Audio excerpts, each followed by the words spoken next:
Welcome to another Hollywood Times Live with your host, Susan Sweetzer. Hi, everybody. Thanks for tuning in tonight. Welcome to the Hollywood Times Live. I'm Susan Sweetzer, your hostess, and tonight I'm so excited. Tonight our guest is a very dear, longtime friend of mine, the incomparable Steve Bluestein. Hey, Steve, how you doing? How you doing, Susan? I'm Good, good. good I'm to so see you. happy to see you. Same here. Same We here. don't get to see each other very much. I know. Now with this newfangled technology, we can see Yeah, everybody. absolutely, all the time. Yeah. So Steve and I met in the 70s at the Comedy Store, and we've had some adventures, I'll say to those. say the least, over the years. Yeah, those early years of the Comedy Store. You know, they only, when they speak of the Comedy Store now, they only speak of what they call the golden years, which are the years when big names started to come out of the Comedy Store, like Jimmy Walker and Richie Pryor, but there was a period prior to that when the Comedy Store was learning its legs, getting its legs. And that was the time when I was there, when there was no list. There was no list of who went on. It was just, you show up at 8:00 and Sammy Shore would say, you go on next, or you go on next, or Sammy would say, you're going on next. And then David Brenner would come in and do an hour, and you sat there with, knives on your wrists. So it was a real different time. But I write about those years, and I say Mitzi Shore created the comedy club industry as you see it today. Yeah. The light on the picture in every club, the comedy condo where the comedians stay. Even if it's a flop house over a bakery, it's called the comedy condo. And some of them were. Oh yeah, I've stayed in some where I said, you don't expect me to sleep in that, do you? And yeah, so it was a really interesting time. Right. Well, you came to Los Angeles around 72, right? I came to Los Angeles in 71. Oh, 71, okay. And that's the year I went to the Comedy Store. Dave Madden, who was Reuben on the Partridge Family, right, to live in the apartment above me, and also Albert Hammond, who is an Emmy Award-winning music producer and songwriter. Yeah, right. He also lived in the building, and I'd be at the pool and making everybody laugh. And Dave pulled me aside and said, you could do this. You could do this professionally.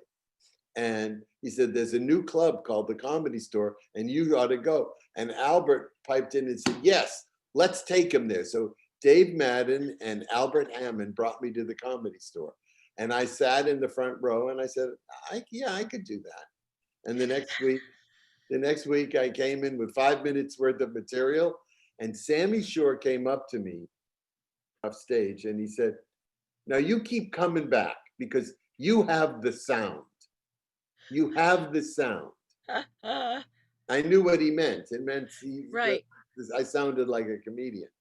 And because he said that, I started coming back. If I had walked out and he had never said a word to me, I would still be at the May Company in Budget Lady Sandbags. Wow. Well, being a comic, I know for myself, I experienced the highest of highs and the lowest of lows. Oh, as did I. It goes with the territory. And, you hope for the professional gigs, and then all of a sudden someone offers you a private gig. Oh. And I know that the strangest one I was offered, and I actually did, was performing at a breakfast in bed for a newly married couple. I was hired to do one in Beverly Hills behind the ice sculpture. Right at the buffet was right there, and the ice sculpture was at the end. And it was like my first gig, and people were eating and they were going down the line, and I'm doing. Oh, it was a nightmare. But it's those early gigs that taught me I won't work if people have forks and knives in front of them. Right. And You know, stop the blender. Do yeah. not use the blend. Do not order a margarita. No, I actually can work through the blender, but it's because he's not watching me. It's the audience. If they're down here, Right. eating, they should be up there watching me. Yes. Well, you have written a wonderful book that currently, actually, last time I checked, has 89 5-star ratings on Amazon. So, congratulations on that. Thanks so It's much. called Memoir of a Nobody, and I'm hoping that you will read us some of the stories from that I would love to. tonight. I would love Um, to. so, do you have anything on private gigs? A Oh, yeah. private gig? I happen to have a story about a private gig that I'll read to you right now. Oh, wonderful. I don't like doing private gigs, and this is why. Uh, about 10 years ago, I was asked to work at a temple here in Los Angeles. The booker called and he offered me the gig, and I turned it down. Why? Because I only like to work professional venues. This stems from an experience I had when I first started out. I worked a private party where the buffet was set up in front of the stage, and I had to work behind the ice sculpture. See, I don't lie. But I digress. So I turned down the temple gig, and the booker calls back with more money. I turned him down. He calls back with more money. I turn him down. He calls back again with even more money. And this goes on for a week until the gig was 5 mortgage payments. How do you turn down 5 mortgage payments? How bad could it be? I accept. So it's the night of the gig, and I'm driving to the temple as the committee between my ears begins to meet. What are you doing this for? You're not going to be happy. They're not going to like you. The stage won't be right. The lights won't be right. Why did you accept it? There's more to life than money. By the time I get to the temple, I'm looking for a tower to start shooting people from. It's 8:55. I pull myself together and I go to the front desk. There's a young lady sitting there, and I say, "Hello, I'm Steve Bluestein. I'll be entertaining here tonight." And the woman looks up over her glasses, like this, and she says to me, "Oh, I know you. You almost made it big." Slam dunk. I'm now ready to kill the first person I see. She tells me that there's a little problem. You see, the caterer had forgot to bring trays, and the waiters have to carry out the dishes 2 at a time. There are 1,000 people in the hall. So the 9 o'clock show begins at 11 p.m. That means that for 2 hours, I had to hear in my head, "Oh, you almost made it big." The show begins. I hate everyone in the room. I hate the valet. I hate the guy in the men's room who hands out towels. I hate people who hate people. I hate my neighbor with the camper in his driveway. I hate people I never even met. I am stark raving insane. I'm getting ready to go on when I hear the MC say, "Before we bring out Stephen Bluestein, Mrs. Rosenberg would like to say a few words." Cut to me on a table having electric shock therapy. So Mrs. Rosenberg takes the stage, and she was quintessential Rosenberg.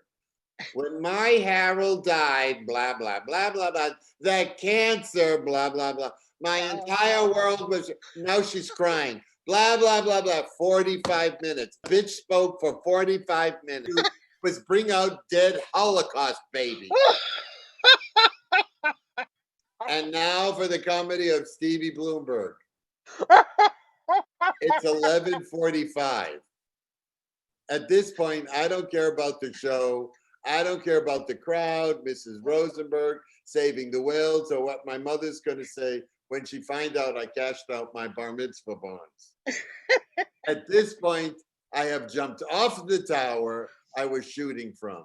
And I say the first I had, I look at Mrs. Rosenberg, who was sitting right in the front row, and I say to her, nice speech, hon. I think you lost him in the last 45 minutes. The crowd screams with a scream of laughter I have never heard before in my life. And from that moment on, the show went wild. No matter what I said, they screamed. They were with me on every single joke. Mrs. Rosenberg was laughing harder than anyone. I finished the set to a standing ovation, got in my car, and felt really great. But it taught me something. I did make it big. Oh, I love it. I love stories like that. That when you think it's just going to be the worst and you got it right in the pocket.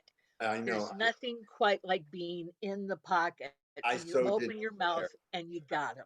I so didn't care. It was, and that's exactly what it needed at that moment, was not to care. Yeah. Wow. I remember when you were doing a reading of your play, Rest in Pieces, Right. and you were kind enough to invite me to the reading, and it was you and Estelle Harris. And honestly, I can't remember if it was Ed Asner or Charles Durning, but it was one of them, Right. probably Ed. And I Right. remember Elaine was there, and Elaine had a migraine, but she wasn't gonna leave. And Estelle Harris is such a remarkable, you know, actress and so forth. And I thought how wonderful that you were able to connect with her. Do you have any fond memories of Oh, Estelle? listen, she was a joy to work with. And she was the first person who read the part of the mother in Rest in Pieces. And and she actually did a couple of readings. And so to say thank you to her, I invited her to my house for dinner one night. Ah, And that was the impetus for the next piece, which is called Estelle Harris Comes to Dinner. oh boy. Okay. Okay. I hear this is classic, Steve. Yeah. Estelle Harris of Seinfeld fame had read one of my plays and agreed to do a stage reading here in Los Angeles. She is a wonderful woman, a fine actress, and I immediately fell in love with her. I wanted to thank her for all her efforts on my behalf. And so one night I invited her over for dinner. I should have taken a gun and shot her. It would have been a lot less painful for her. You see, I completely forgot I can't cook. I can't boil water. I mean, I can make toast if I have the recipe. It was the holiday season, and I thought I'd make a traditional Christmas meal, Russian brisket and onions. And I started at 8 a.m. I got out the crock pot and I cut up the veggies, 1, 2, 3, 4, 5, 6, 7, 9, 8, 10 fingers. Okay, all is good. The veggies go in the pot. I added the meat. I added the seasoning. I plug in the crock pot. God is good. I left for the day knowing that when I would come home, dinner would be ready and everything would be good when they arrived. And I've got plenty of time to prepare for Estelle. She's coming over at 7. At 3, when I returned and opened the front door, there was no brisket smell in the air. I ran to the kitchen and looked at the crock pot, which was ice cold. I had forgotten to turn it on. Oh, no. Estelle will be here in 4 hours, and I go into panic mode. I empty the crock pot into a casserole dish, and I pop it in the oven and set the oven, which I have used 2 times, to have the meal ready by 7 p.m. And then I go about my task of setting the table. It's around 5 now, and we have brisket smell in the house. Yay. God is good. I need to make rice. I open the cupboard, grab for the rice, hit the oatmeal container, and 3 pounds of oatmeal come pouring out of the cabinet. It's a Lucy sketch. I'm covered in oatmeal. The floor is covered in oatmeal. The counter's covered in oatmeal. Estelle arrives in 2 hours. I have never done this before, but I call for my dogs, maintenance! And I scream, dogs come running. Within 3 minutes, they have eaten all the raw oatmeal off the floor. All I have to do is clean the counter and myself. Okay, that's done, and the dogs go back to the bedroom. I start all over. I grab for the rice bag. It rips, and 4 pounds of long grain rice take up their position where the oatmeal just was. There's rice everywhere. My kitchen looked like the bride and groom had just left for the honeymoon. Then I remember I need this rice for the meal. No dogs, but they hear the noise of falling food and are in the kitchen like in 10 seconds. Picture me fighting them off with a broom. One dog had the broom in his mouth while the other was sucking up raw rice at 1 pound a minute. I wrestle the dogs outside and survey what's left. About a cup and 17 hairs.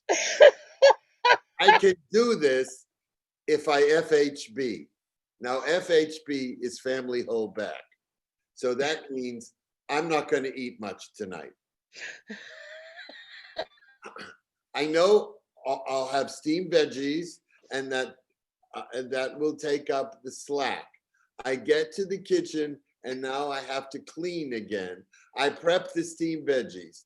I make the rice minus the hairs, and I set the table. God is good. Okay, it's 7 p.m. The doorbell rings. It's Estelle and her husband. They entered the house and want the tour. Jews always want the tour. This is the master bath. This is the guest room. This is where the dogs sleep. It gives the guests something to talk about on the way home. What a shithole they live in. So I give the tour, and we sit in the living room and talk and talk and talk. And it's way over an hour. Finally, I say, "Are you hungry?" And I head to the kitchen, where I learn I have set the oven incorrectly. This marvel of electronic wizardry did not shut off at 7 p.m. God is not good. From a 6-pound brisket, I'm left with about 1.5 pounds of shriveled, blackened shoe leather. Estelle walks in and looks over my shoulder. "Don't worry, we'll make do. We have rice and veggies." I insist we can salvage the meat and put it on a platter.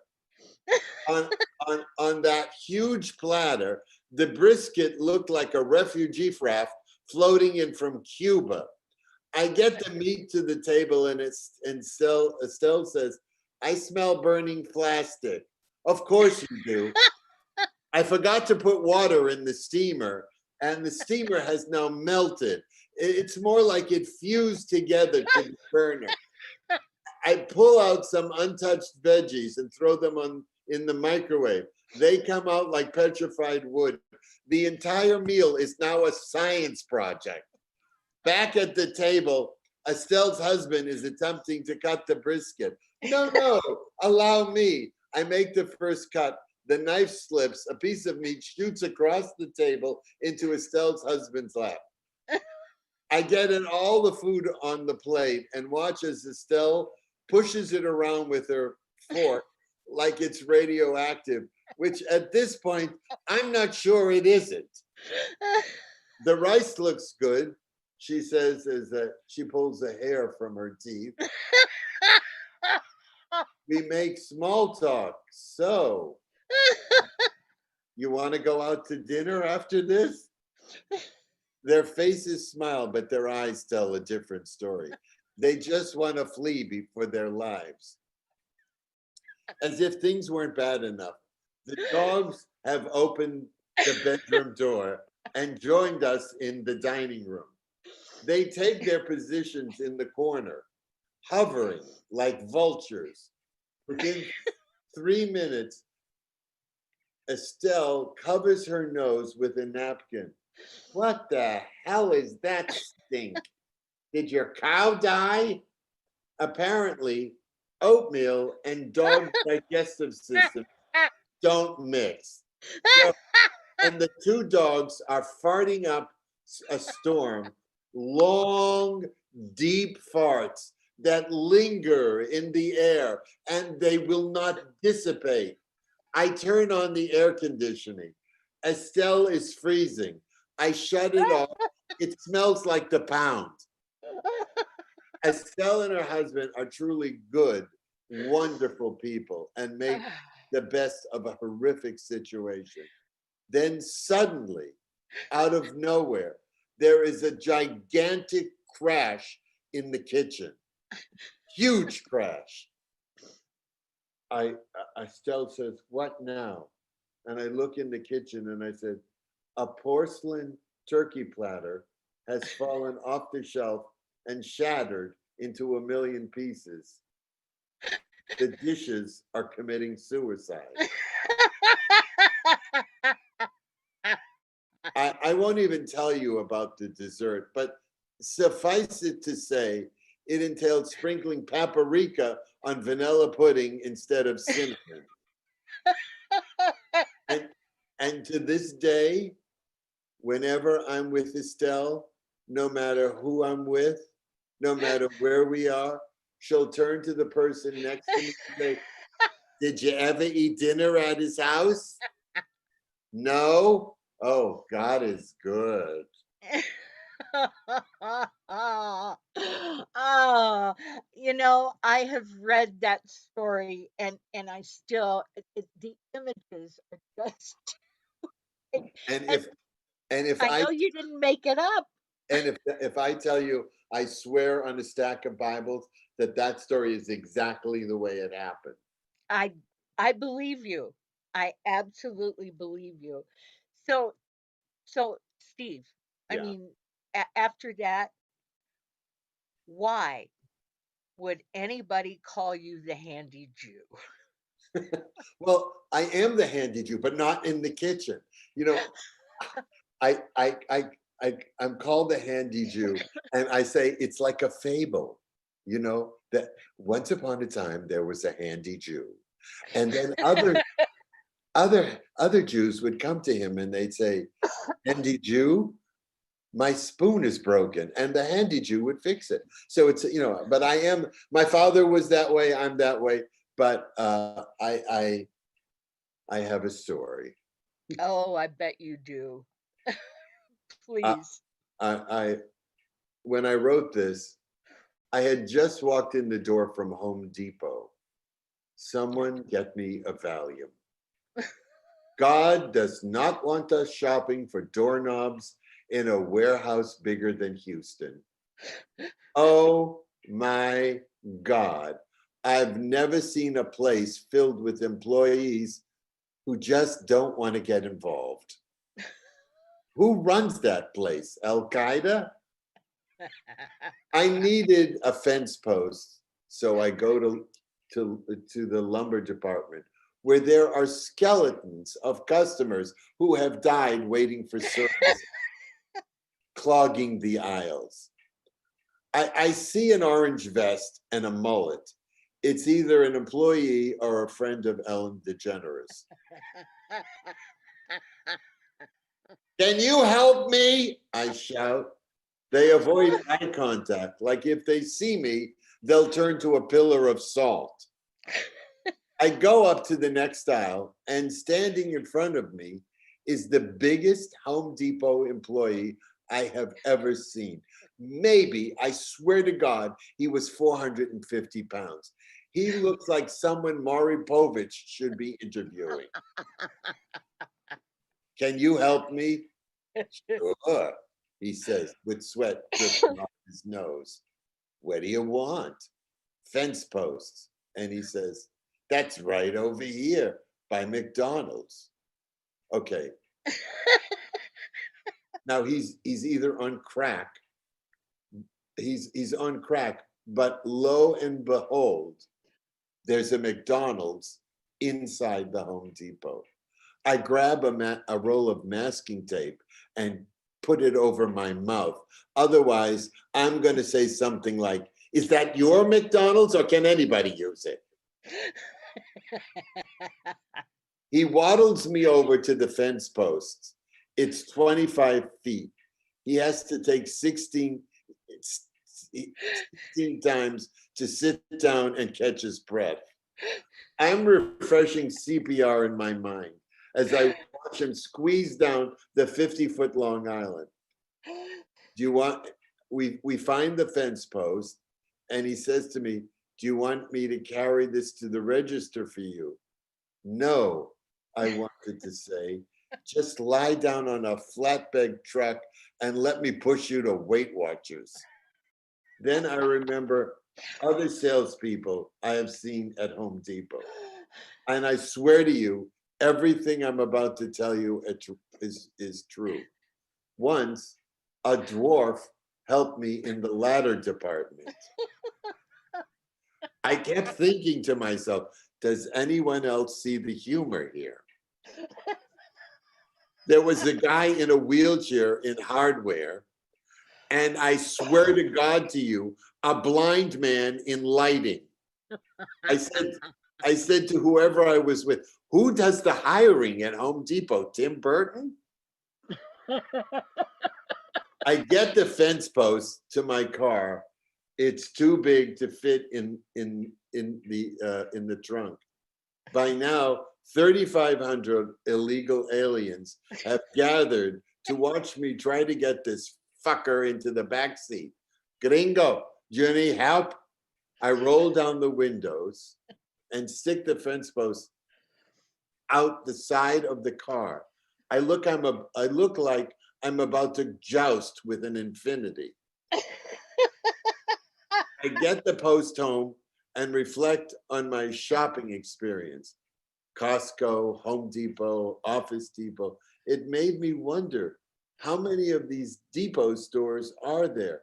I did a Google search, and here's the funniest one. Buddha Depot, a place where you can get any kind of Buddha you want.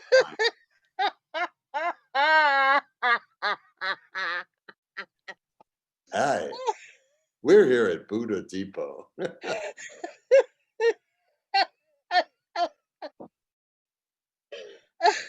True story. True story. Oh my God. Ah, well, you know, I, I certainly talked about mine, and I know you have talked about yours in some of your performance things, um, and that is our dearly departed mothers. Yes, yes. So yeah, so what kind of relationship did you have with your mother? I've heard you say some things, and over the years, and it seems like there were some problems. Oh, let's just say Hitler had a better relationship with the Jews in Germany. Um, Yeah, my mother and I, we fought for decades.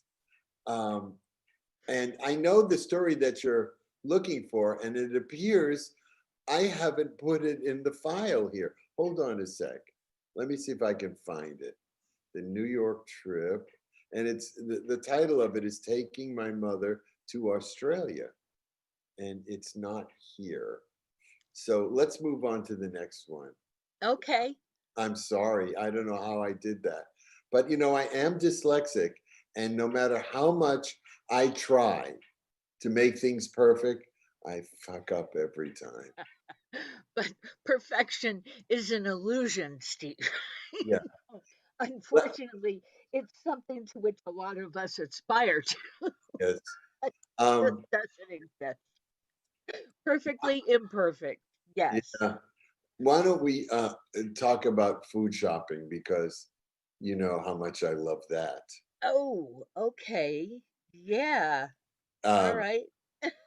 I, Uh, as much as much so, as what? but but you self-admittedly you don't cook. Right, I don't cook, and that as a offshoot of that, I hate food shopping.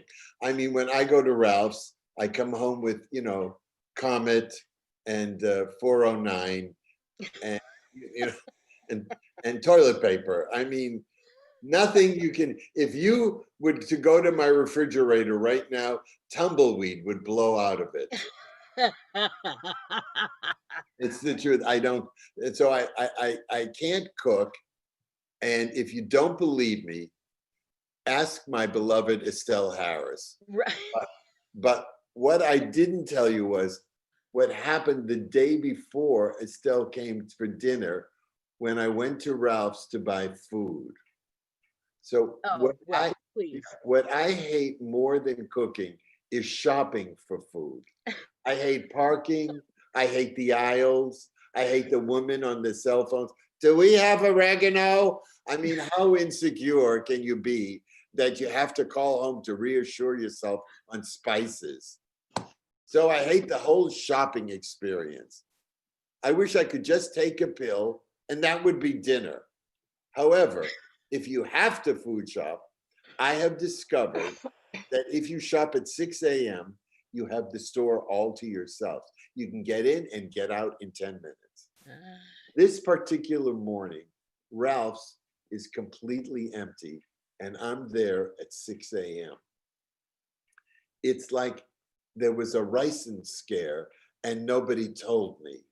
It's 10,000 square feet of Pop Tarts and anti-itch fungal cream, and it's all mine.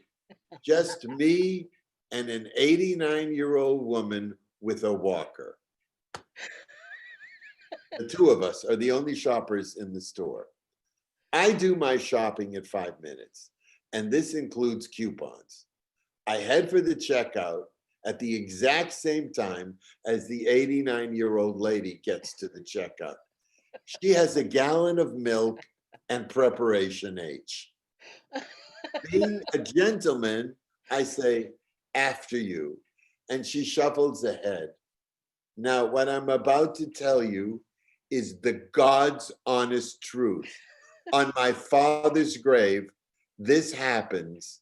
This happened exactly like I'm going to tell you. The checker totals the two items. That'll be $9.07. And Grandma Moses gets that look on her face like she's the poster child for Alzheimer's. Ah, did I get lettuce? Checker says, no. Oh, I need lettuce. And she takes her walker and begins the mile-long trek back to the produce. Checker into the microphone. Overring. Can't I just scoot in and buy my stuff? I asked. The checker shakes her head no. The manager shows up with the key. They sign paperwork.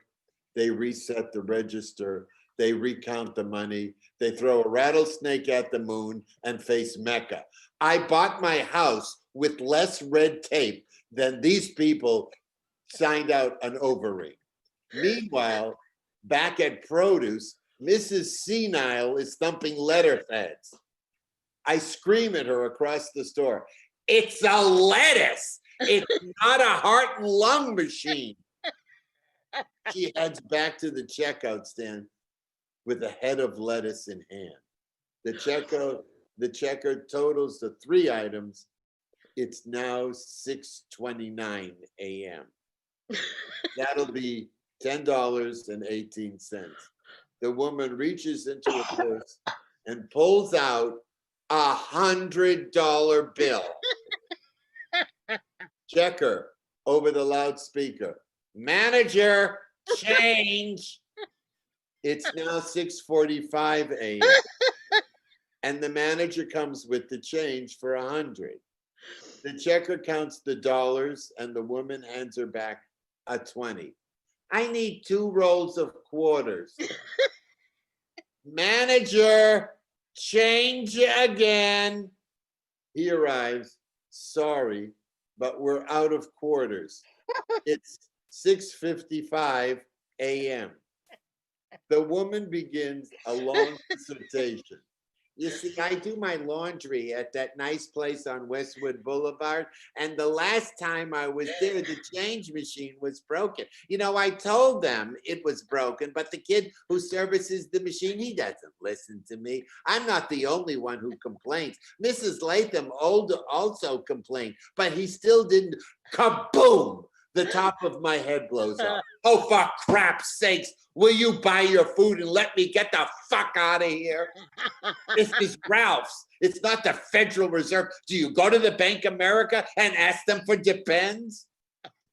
And this sweet little old lady with gray hair and the walker looks at me in complete innocence and says, blow it out your ass. And that is why I hate God. She did not say that. I did. I swear to God, she did. Oh, I just found taking my mother to Australia. oh, good. It was out of order. Oh. Like most of my life. Oh, this whole show is out of order, but this is my cardio. This All right, is good. how I do cardio. Good. I either read something comedic or I talk to you. All right. So the following story is true, and it's infamous amongst my friends. Whenever a group of us get together and there is a new member to the group, eventually someone will say, hey, Steve, tell so-and-so about when you took your mother to Australia. And then I'm forced to relive one of the biggest nightmares of my life. First, you have to know what my mother was like. When you think of Mom, you think of that sweet lady who baked cookies in the kitchen. When I think of Mom, I think of a staff sergeant with all the tensioners of an acid burn. I didn't really have a mother. What I had was a vice president in charge of maternal affairs. She was a wonderful person. She was a horrific mother. She was the kind of woman who should never have had children and had 0 mothering skills. We had a love-hate relationship that seesawed between both of us never getting our needs met. We lived in a constant state of battle. She had one finger she used to push my buttons, and apparently I did the same thing to her. But she was my mom, and I learned to deal with it. If you call 2 nervous breakdowns and a failed marriage, dealing with her. So that was my mom. Backstory. It's 1985. I starred in a show in Sydney, Australia, and I fell in love with the country, the lifestyle, the people, and especially one Judy Robertson and her entire family. Judy was the most insanely wonderful person I ever met. She passed away a few years ago, and I still grieve the loss. I worshiped the ground she walked on. She was wise and funny and talented and adored me unconditionally. Does anyone know how to say Freud? So it was important to me to make several trips to Australia to see my adopted family, the Robertsons. About 1990, I'm actually foggy on the dates, my stepfather died and my mother was beside herself. I was making my calls to my mom, trying to be supportive, trying to tell her it would be okay, telling her the time heals all wounds, blah, blah, blah, blah, blah, blah, blah, blah. However, it was like trying to be supportive to quicksand. She sucks you in and pulls you under. I was making idle conversation when I said, hey, guess what? I just earned enough miles on American Airlines for 2 first-class tickets to fly to Sydney, Australia, is what I was about to say. And what I was about to say was, I'm going to sell one of the tickets and use the money for a vacation in Australia. And before I could get the sentence out, my mother jumped in with, I'd love to go. What? No one has ever done anything nice for me in my life, and I would love to go to Australia. I hear the sound of a prison door slamming. My knees begin to shake. She goes on like a martyr. I won't mention it again. I'll just wait for someone to make me happy. I think if I don't mention it again, she'll forget. But for the next 4 months, she mentioned it every time we spoke. Did you make the reservations? When do we leave? Did they keep kosher in Australia? Should I bring meat? I called Judy and I told her I might be bringing my mother. Her immediate reaction, laugh. Are you out of your mind? You can't go to dinner with your mother. You're going to take her halfway around the world? I mean, Judy was right. She was, as she always was. There was no way in hell I could take my mother on a vacation. Flash cut, my mother and I sitting in first class lounge at Qantas. We're on a sofa next to an elderly woman and my mother is chatting up a storm. You know, my husband just died. He was a long illness, longer for him than for me. Out come the tissues. In mid-sentence, she stops and notices food out of the corner of her eye. Oh, look, a buffet. And goes back to the boring stranger about the details of her husband's death. We didn't have an open casket. He wasn't that good looking alive. I'm certainly not going to show him off dead. I cringe. Someone asked me a question. I look away for 1/10 of a second. And when I look back, my mother is gone. I scanned the room and I found her. The blood drained from my face. There was my mother at the buffet with her purse wide open, cramming whatever she could get her hands on. Oranges, bananas, apples, pineapples, napkins, silverware, toothpicks, you name it. She was shoveling it into that purse. I ran up to her. What are you doing? We'll need food on the long flight. We're going first class. This is Qantas, not a Lewis and Clark expedition. Shut up. I want the fruit. We are going to, we are 5 minutes into the trip and they need a crowbar to get my hands from around her neck. I grab the suitcase and I leave for the gate. I want nothing to do with her. I'm walking down that long corridor, which is divided by a moving walkway. But behind me, I hear the click, click, click, click of my mother's heels. Click, click, click, click. Then the silence as she gets on the moving walkway. Click, click, click, click. Then the silence as she moved on the next moving walkway. Click, click, click, click. Then, oof! I turn around and she's spread eagle as an orange rolls by me. She's on the floor surrounded by oranges and grapes and pineapples and napkins and forks. And I walk back to her and I say, "Are you okay?" She nods and I step over her body as she sits there gathering her groceries. Cut to me on the plane, sitting in first class. My mother soon follows. She's eating a banana. Now, I don't know if you've ever been in first class on a 747, but it's huge. And at the bulkhead of each seat is a large storage bin. My mother opens it and dumps the cachet of stolen food into the bin. About this time, the flight attendant approaches with a leather amenities kit. My mother takes hers and tosses it into the bin. The flight attendant leaves. My mother hits the call button. Another flight attendant approaches. My mother says, "I didn't get an amenities kit." To which I say, "What?" And my mother opens her eyes the size of dinner plates. I know this look. This is the shut your mouth or you're out of the will look. So we throw the second amenities kit and I close the bin so that nothing else can be thrown in there. All right, cut to baggage claim. Our suitcases coming up and my mother says with glee, "Oh, look, they ripped my luggage." Now you have to know what this luggage is. What's lower than Kmart? Salvation Army? That's what this luggage looked like. I begged her, "Please,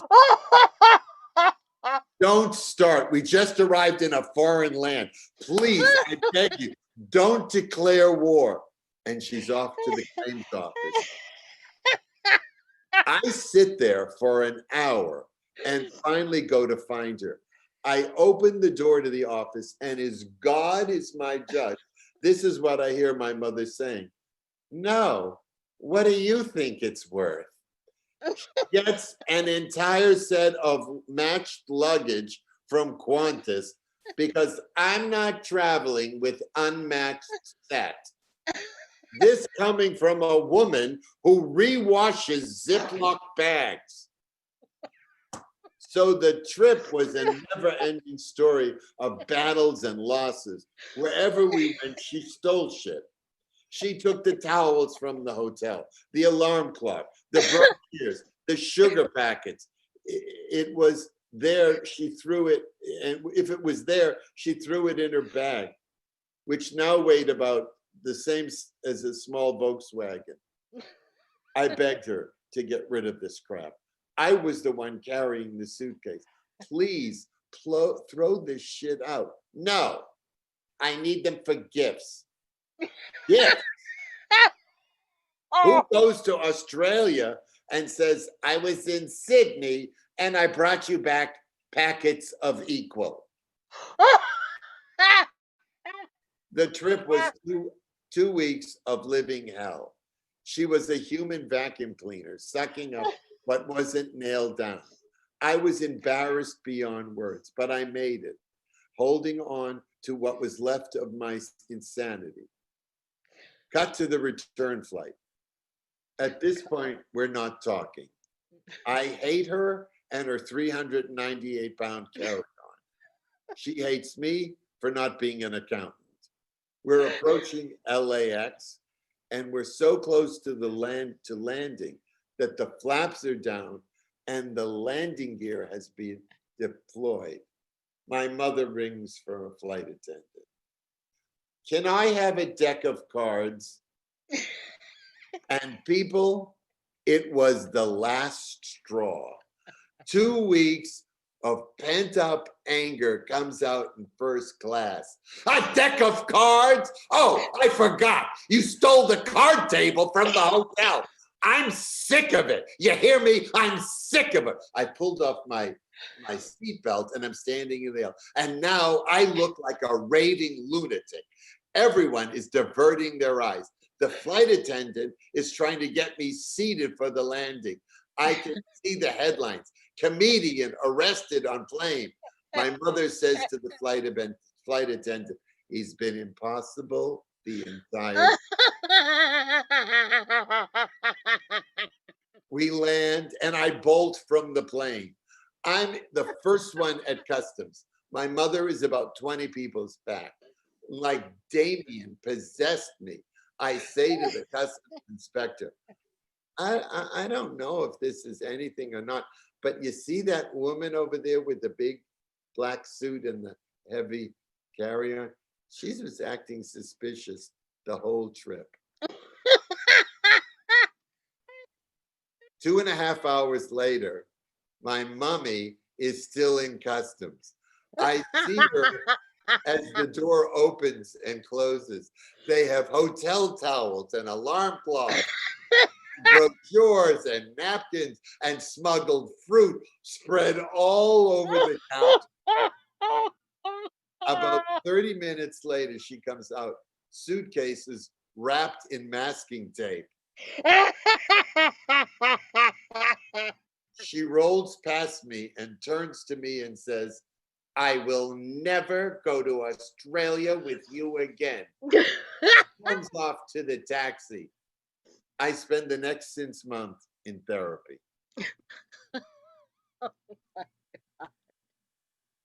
True story. My parents used to travel a lot, and my dad got to the point where when they arrived at a location, he would say to her, Hannah, decide what you're going to leave here now. That's funny. And literally, I had a shower tap and a soap from all over the world. Right. It was like, I wish there had been a bunch of homeless people I could have given them to at the time. Oh man. Oh wow. Wow. So what are some of the favorites your favorite cities that you've been to? New York, Indianapolis, Sydney, Paris. I love Mm. that. I mean, but do you want to hear the worst gig I ever did in my 40 years of doing stand-up? Yeah, I was you know what? I was afraid to ask because we all have one Well, that's just the I'm worst. just looking. We're an hour in. This is a very long story in 3 parts. Do you You want to? know what? We What? are good to go, my All friend. right. All right. I don't know when I'll be able to get you back, so we're just gonna roll with it, baby. Okay. So this is my New York, Paris story. It's told in 3 parts because it's a very long story. And my blood sugar is dropping. I can feel it going. I hope I'll be able to make this. I know that many of you think I'm making this shit up, but I want to start by swearing on a stack of Bibles that what I'm about to tell you is true. Oh no. It happened, and I'm not making up a single detail. It all happened just as I'm about to tell you. The story is long, and I'm going to tell it in 3 parts. Part 1. My good friend and publicist, Richard Gordon, called me and asked me if I wanted to do a TV talk show that was shot in New York City. They would pay first-class airfare, limousine, food, plus pay me $1,500. Are you out of your mind? Sure, I'll do it. Now, I'm not exactly a household name. Toilet is more of a household name than I am. And so I thought it strange that they would offer me this deal. However, I was not looking a gift horse in the mouth, and I took the gig, but with a suspicious eye. Uh-oh. So the day I'm to leave, they send a limo to my house. I had asked to fly on American Airlines because to get the frequent flyer miles, because that month they were offering triple miles for any flight you took. I got my wish, American Airlines first class. I got to the airport and a woman was waiting for me. She escorted me to first class lounge and waited until the plane took off. All the time I'm wondering, when is the hammer gonna fall? I get on the plane and sure enough, there is my seat. The flight is uneventful and we arrive at Kennedy. I step off the plane and there's a limo driver holding a card with my name on it. He hands me an envelope and takes me to the hotel, the Plaza. He tells me he'll pick me up at 8 a.m. tomorrow for the 11 a.m. taping. No problem. I write down his name and number because I'm having Interpol check him out. The next morning, I'm in the lobby at 8 a.m. sharp. No driver. No driver at 9. No driver at 9:30. No driver at 10. Aha, this is what I've been waiting for. I call the studio. Is there some mix-up? And what I learn is that the show has been canceled. Aha, here it comes. I'm going to be stranded in New York. But I'm told the driver will be over with my check, and why don't you keep the limo for the day? And now I understand exactly what's going to happen.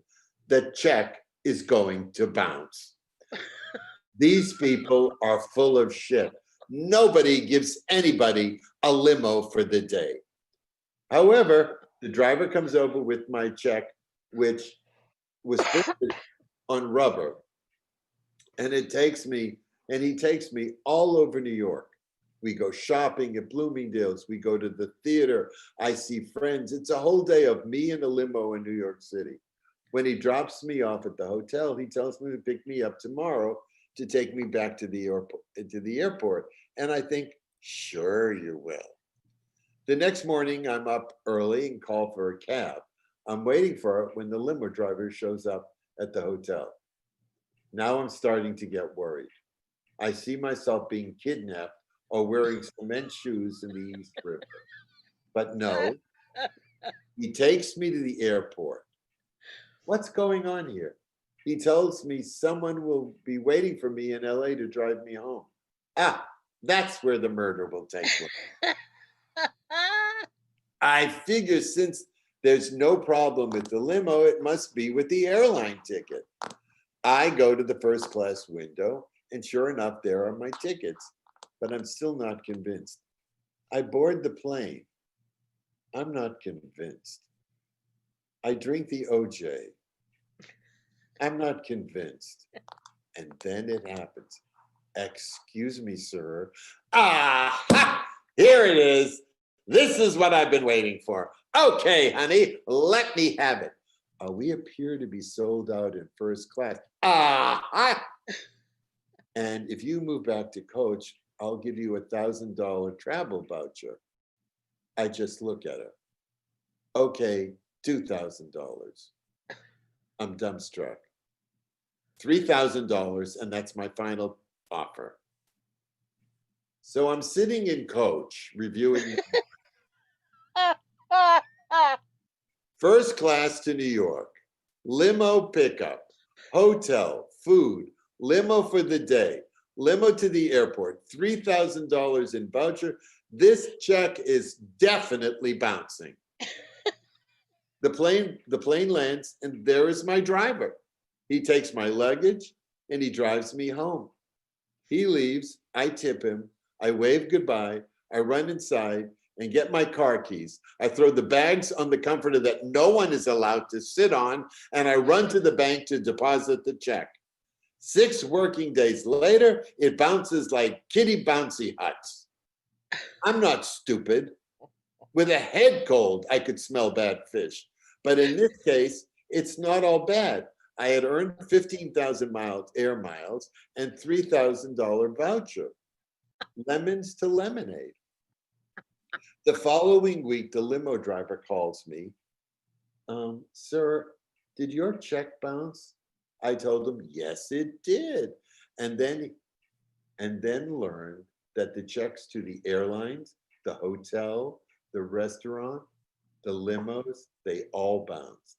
The show was a scam to the tune of about $450,000.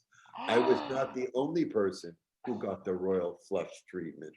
Many entertainers had been flown out.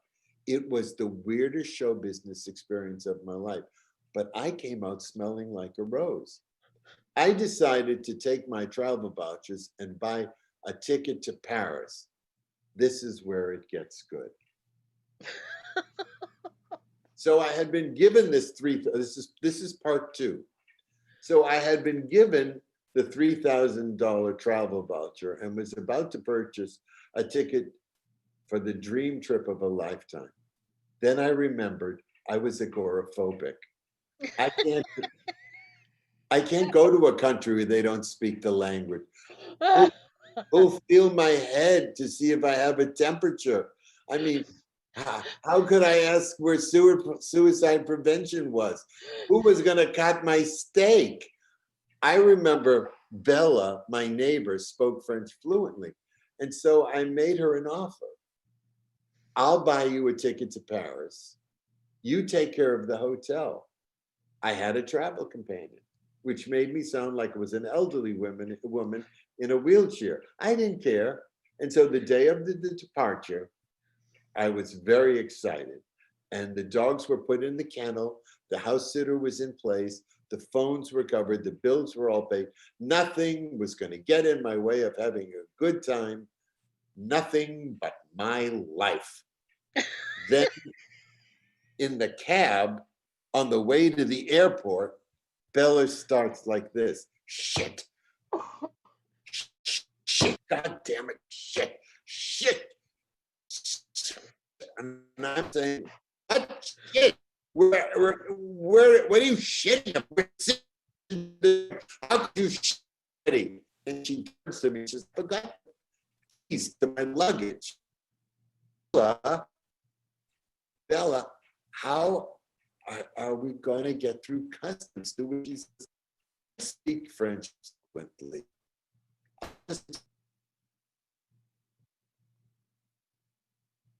I have not being allowed into France. Yes, I just got a little message that my internet connect. Of course you did. You were talking about your life. All right. Uh-oh. Okay. Well, we may get him back. We may not. Wow. What? What a wonderful, wonderful time. It could only happen to you. You need to unmute your mic, my friend.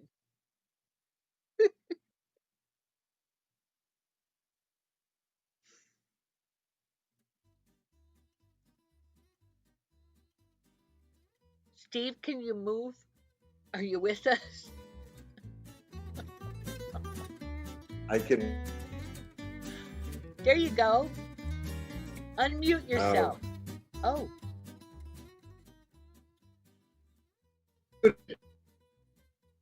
Is it? How are we? We're back. Oh, okay. I'm sure if someone your internet connection. You are breaking up. Someone plugs. Okay, you have frozen again. The internet is gone.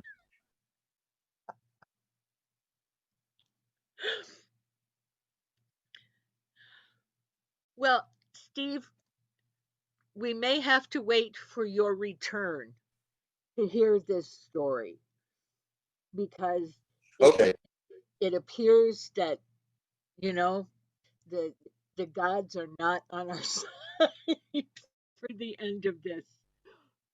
I hope you've had a good time. I've had a wonderful, wonderful and I truly Love you. Are you back? Can you? Okay. Yeah. You know what? Can I you think now you sound like artificial intelligence, which I know you're not. So I'm going to say.